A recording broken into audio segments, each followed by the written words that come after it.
15 miles an hour. Thursday night.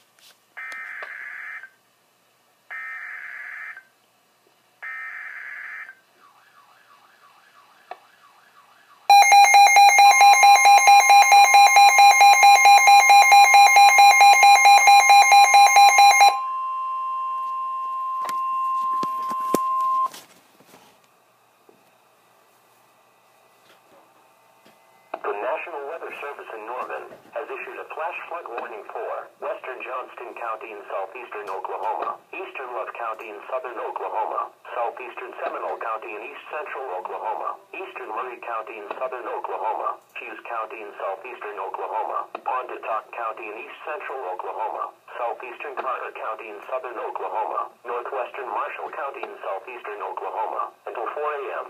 At 12:57 a.m., Doppler radar indicated heavy rain from Ardmore to Ada. 1 to 3 inches of rain have fallen in the past 2 hours. Some locations that will experience flooding include Ardmore, Ada, Holdenville, Sulphur, Marietta, Roca, Wetumpka, Dixon, Bing, Allen, Mansville, Roth, Rabia, Vacaville, Destin, Mill Creek, Francis, Calvin, Fitzhugh, and G. Nautry. Additional rainfall amounts of 1 to 3 inches are likely in the warned area through 4 a.m. Be especially cautious at night when it is harder to recognize the dangers of flooding. Turn around, don't drown when encountering flooded roads. Most flood deaths occur in vehicles.